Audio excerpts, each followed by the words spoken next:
Hello, bachcho. Let's read this question. The question says, which of the following order of CFSC is incorrect?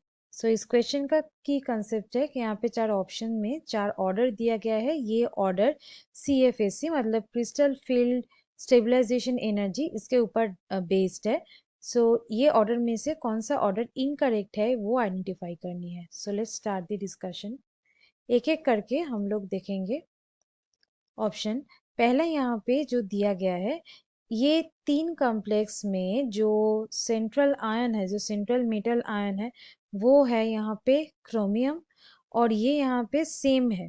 But जो different है वो है ligands. Ligands यहाँ पे अलग अलग दिया हुआ है.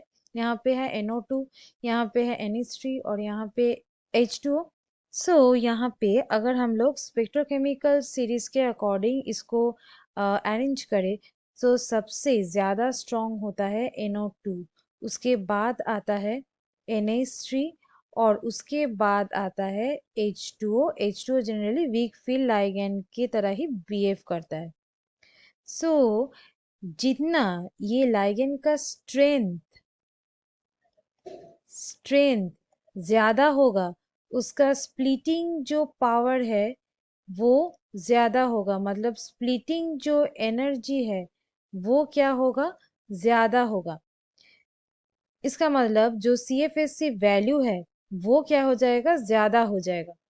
सो यहाँ पे इसलिए सबसे ज़्यादा हो जाएगा ये जो कॉम्प्लेक्स दिया गया है उसका.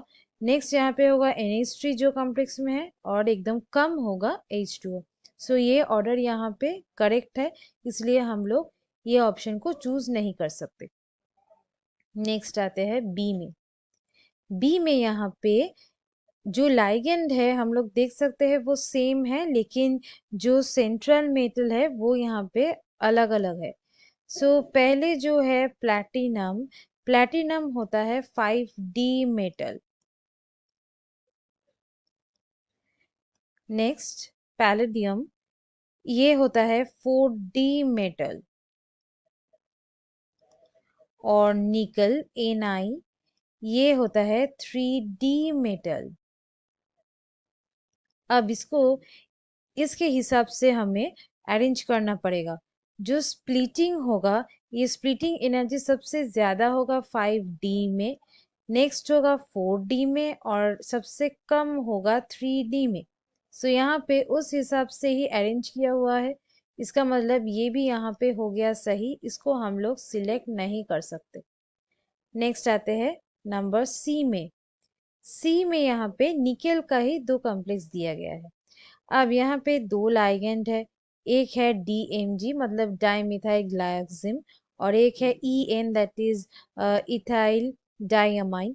ये जो दो लाइगेंड दिया गया है ये दोनों ही है बाइडेंटेड लाइगेंड. बाइडेंटेड लाइगेंड मतलब यहाँ पे दो पॉइंट ऑफ अटैचमेंट रहेगा. सेंट्रल जो मेटल आयन के साथ दो पॉइंट ऑफ अटैचमेंट यहाँ पे रहेगा. और ये जो दो लाइगेंड्स है ये दोनों ही है चिलेटिंग लाइगेंड्स. Chelating ligands. अब क्या है, ये निकल के साथ जब बॉन्ड जब ये फॉर्म करेगा तो DMG रिंग फॉर्म करेगा और वो रिंग नंबर होगा 4. 4 रिंग्स फॉर्म करेगा. वेरेज जो EN है ये EN फॉर्म करता है 2 रिंग्स. अब जितना ज्यादा रिंग होगा उतना ही स्टेबिलिटी ज्यादा होगा, मतलब जो स्प्लिटिंग एनर्जी है वो हाई होगा. सो जो CFSC वैल्यू है वो भी बढ़ जाएगा. इसका मतलब इसका होगा ज्यादा. बट यहाँ पे जो ऑर्डर दिया गया है वो ऑपोजिट दिया गया है, इसलिए हम लोग चूज करेंगे ये, क्योंकि ये जो यहाँ पे दिया गया है ये गलत है.